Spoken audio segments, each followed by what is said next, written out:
Selanjutnya kita memasuki pembelajaran section kedua, yaitu pemodelan steel element, yang terdapat pada kategori steel structure, elemen steel column, dan juga steel beam.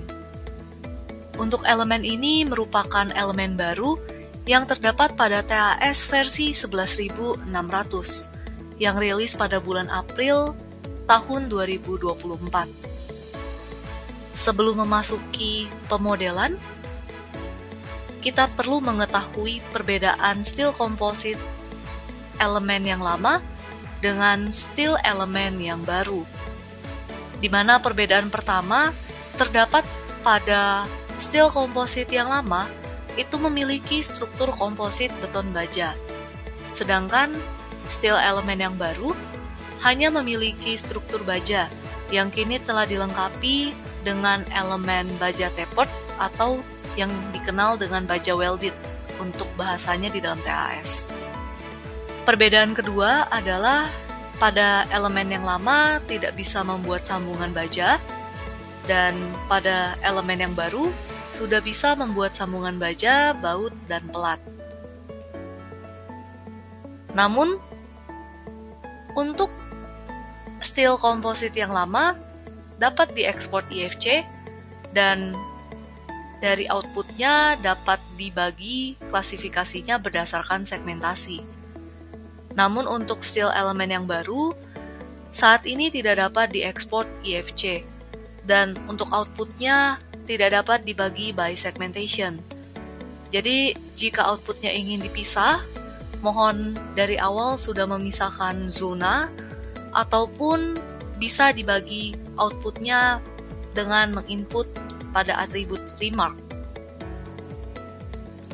Kemudian untuk saat ini hasil import dari Revit hanya bisa menghasilkan steel composite element. Untuk steel beam dan steel column itu belum bisa dihasilkan dari import Revit. Jadi hanya bisa dihasilkan dari pemodelan manual di TAS. Dan perbedaan terakhir, untuk steel composite, elemen yang lama ada align with roof. Tapi di elemen yang baru kita tidak punya, dan kita menggantinya dengan fitur 3D Snap, yaitu pemodelan dari 3D, serta adanya position control yang mempermudah kita semua untuk men-swap direction atau merotate penampang. Yang nanti kita akan pelajari dalam video e-learning ini. Oleh karena itu, bisa disimpulkan untuk pemodelan gording, track stang, dan ikatan angin yang jumlahnya banyak pada umumnya, itu akan lebih mudah menggunakan steel composite element dan kita align with roof. Di sini ada beberapa catatan.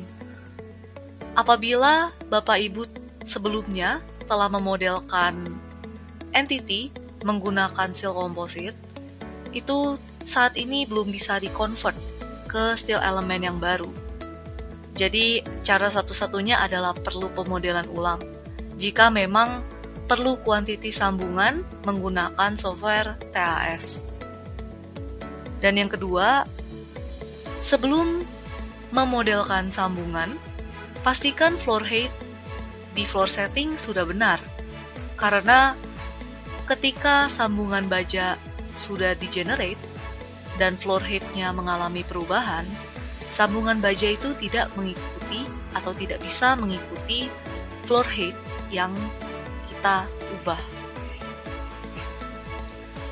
Berikut adalah tampilan dari steel beam library yang baru, dan ini adalah cara add parameter custom untuk steel library yang baru, di mana kita akan menginput section code berupa kode WF atau kode HB atau kode apapun secara bebas, dan untuk speknya kita tinggal input ukuran mulai dari tinggi, lebar, lalu ini adalah tebal flange dan tebal web. Lalu kita bisa isi berat kilogram per meter.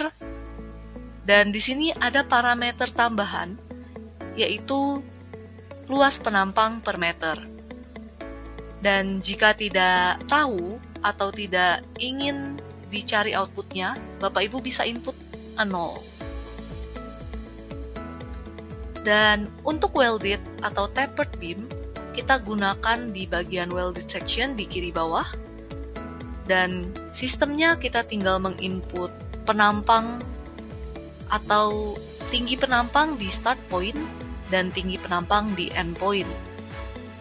Dan dengan melakukan penggambaran di 2 titik, maka penampang yang tergenerate merupakan penampang tapered, sesuai dengan gambar yang terlihat di kanan bawah.